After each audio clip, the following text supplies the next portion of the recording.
یہ فرمائیں طاہر صاحب کہ یہ شاہدرہ کا جو جلسہ ہوا جس کو بعد میں جاوید لطیف صاحب نے اور کچھ لوگوں نے کارنر میٹنگ قرار دیا، اس پر بہت ساری چیزیں میڈیا پر آئیں اور یہ کہا گیا کہ میاں نواز شریف صاحب نے دو باتوں کو پسند نہیں کیا۔ ایک تو یہ ہے کہ وہ ایک چھوٹی سی گلی میں کیوں ہوئی کارنر میٹنگ، اور دوسرا یہ ہے کہ وہاں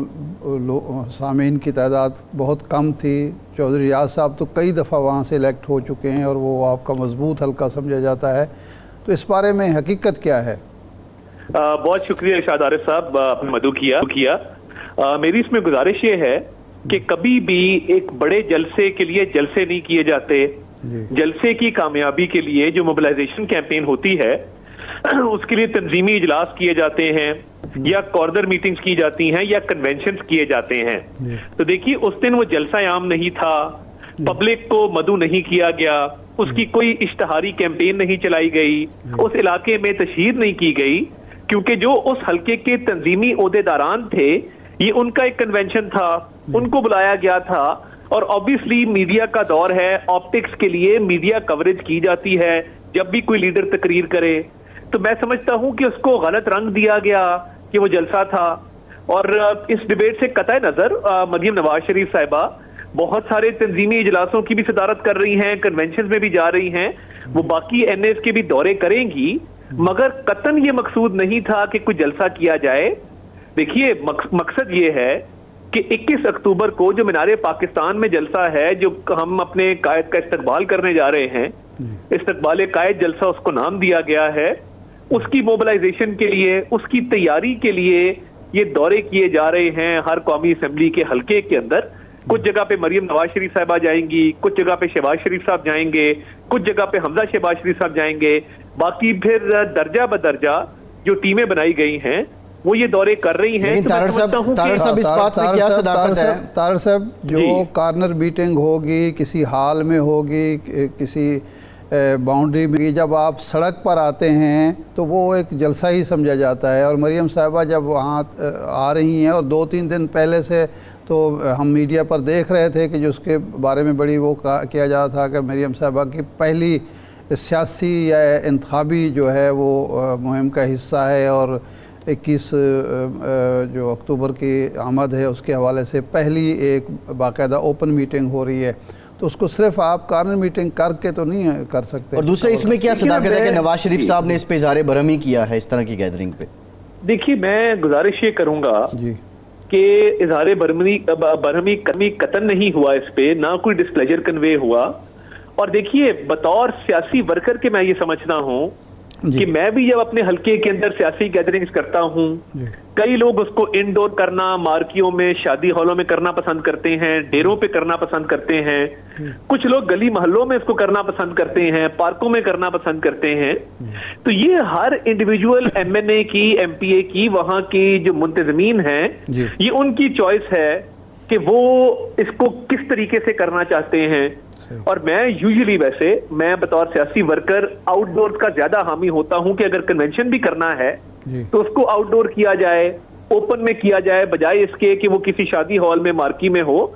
تو یہ آبویسلی ایک تیاری کے لیے کنونشن تھا یا کارنر میٹنگ تھی، اور اس حساب سے میں تو سمجھتا ہوں بڑی کامیاب تھی کنونشن کے لحاظ سے، کارنر میٹنگ کے لحاظ سے، کیونکہ اگر جلسہ کیا جاتا تو اس کی تیاری ہفتوں پہلے شروع ہوتی، 2 دن پہلے اس کا اعلان نہ کیا جاتا۔ 2 دن میں نہ تو تیاری کا وقت ہوتا ہے اور نہ جلسے کا انعقاد ہو سکتا ہے۔ ہاں تنظیمی کنونشن ضرور ہو سکتا ہے، تنظیمی کارنر میٹنگ ضرور ہو سکتی ہے۔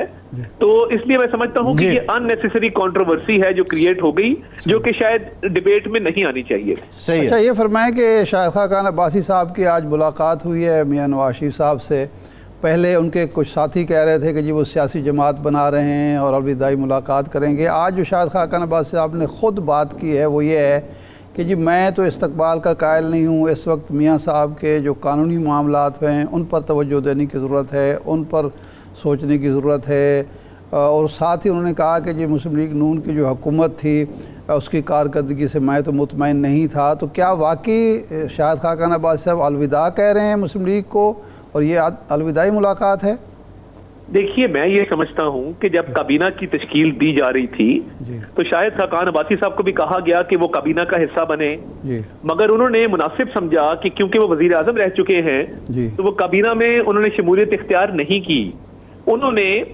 जो मिनिस्ट्री थी पेट्रोलियम की, जिसमें सुई गैस के मामलात भी आते हैं, जिसमें बाकी मामलात भी आते हैं, उनकी रिकमेंडेशन पर और उनके पुरजोर इसरार पर मुसद्दिक मलिक साहब को मिनिस्ट्री दी गई और उन्होंने ये भी साथ वादा किया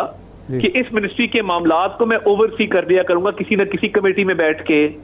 तो देखिए, अपने आप को बिल्कुल मुबर्रा करना कि जी हुकूमत नहीं ठीक चली, और बिल्कुल वो इन खदशात का इजहार भी करते रहे हैं, उनको तहफ़्फ़ुज़ात जरूर मौजूद रहे हैं, मगर कहने वाली बात यह है कि जब काबीना की तश्कील दी जा रही थी तो उसमें आपकी मशावरत शामिल थी, आपसे मशवरा किया जा रहा था, आपके कहने पे वुज़रा भी लगाए गए, तो फिर गिला किस बात का। और देखिए, मैं बतौर सियासी वर्कर उनकी बड़ी इज्जत करता हूँ, वो उनका एक किरदार रहा है, उनके खानदान का एक किरदार रहा है पाकिस्तान की सियासत में। वेलकम मुझे लगता है कि उनके लोग तैयारी कर रहे हैं मरी में, कहूटा में, कोटली सतिया में, जो उनका हलका है और उनका आबाई हलका है। बतौर मुझे जिम्मेदारी दी गई है डिस्ट्रिक्ट पिंडी के कोऑर्डिनेटर के तौर पे, तो मैं उनके लोगों से मिला भी हूँ, उनके हलके में भी तैयारियां चल रही हैं, तो इंशाल्लाह वो कहीं नहीं जाते। मुस्तफा नवाज खोखर साहब की जरूर ये कोशिश है कि एक तीसरी कुव्वत और एक जमात खड़ी की जा सके, मगर मुझे नहीं लगता कि उनको अवामी मकबूलियत हासिल होगी। मुस्तफा नवाज खोखर साहब, जिनसे मेरा बड़ा अच्छा ताल्लुक है, बड़ा एहतराम है, अगर वो एक आम आदमी की बात करें और एक नई जमात बनाएं तो मेरा ख्याल है उनके पास नारा कोई नहीं है इस वक्त। अच्छा, ये फरमाएं कि जब आप उस हल्के में तैयारी कर रहे हैं इस्तकबाल की, तो शायद खाकान अब्बासी साहब या उनके साथी जो हैं वो कोई आपकी हेल्प कर रहे हैं, आपका साथ दे रहे हैं, इस्तकबाली जो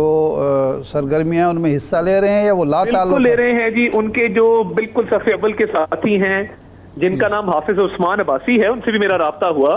वो पिछले कई दहाइयों से इनका हल्का देखते हैं,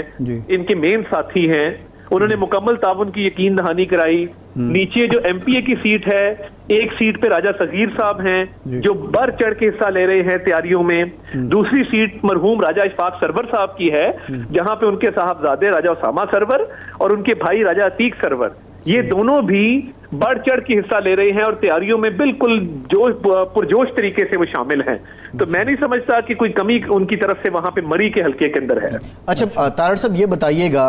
आपने तीनों इश्खास का नाम ले लिया, खोखर साहब का भी ले लिया, मिफ्ता साहब के भी जिक्र आपने कर दिया। मिफ्ता साहब कहते हैं कि मुल्क की मईशत को भेंट चढ़ा दिया। अब जब इस तरह की बातें हो रही हैं, क्या पार्टी इन बातों पे कान धरती है? ये हकीकी मज़ामत की आवाज़ें हैं, उनकी बात सुनी जानी चाहिए, उनके तहफ़्फ़ुज़ात सुने जाने चाहिए, या ये इल्ज़ाम दर इल्ज़ाम है और फिर इनका मकसद क्या हो सकता है? नहीं, देखिए, मैं ये समझता हूँ कि डार साहब की परफॉर्मेंस में कोई कमी नहीं रही। उनके दौर में IMF का मुआहदा तय पाया, मुश्किल फैसले करने थे वो बिल्कुल किए, मगर मैं नहीं समझता कि ऐसी कोई बात है कि डार साहब ने कई दहाइयों पे मुहित एक पॉलिटिकल करियर है, उन्होंने बड़े मुश्किल टाइम भी देखे हैं, इकोनॉमी को टर्न अराउंड भी किया है, 16 माह में जो वो कर सकते थे उन्होंने किया। तो ये एक क्रिटिसिज्म जो है, मैं समझता हूँ कि ये बेहतर होता कि अगर मिफ्ता साहब पार्टी के अंदर रह के पार्टी इजलासों में कर लेते, बजाय इसके कि एक वो मीडिया पे पॉपुलैरिटी हासिल करने के लिए जो काम किया गया वो नामुनासिब है। डार साहब ने कभी भी मिफ्ता साहब के हवाले से कोई ऐसी स्टेटमेंट नहीं दी जिससे उनकी दिल आजारी हुई हो, मगर देखिए, एक सीनियरिटी है पार्टी के अंदर। डार साहब 97 में MNA इलेक्ट हुए, 90s में उन्होंने पॉलिटिक्स जो है उसमें बढ़ चढ़ के हिस्सा लिया। अब मिफ्ता साहब की बहुत लेट एंट्री हुई है, अगर आते ही वो सीनियर्स को क्रिटिसाइज करेंगे तो पार्टी डिसिप्लिन भी कोई चीज है, मैं समझता हूँ वो मुनासिब नहीं था। अगर कोई तहफ़्फ़ुज़ात थे तो पार्टी क़यादत को आगाह किया जाता, पार्टी क़यादत से बार बार वादा किया गया कि मैं पब्लिकली जो है वो ऐसी बात नहीं करूंगा जिससे बदमज़गी हो, मगर उसके बावजूद बातें की गई तो ये नामुनासिब था।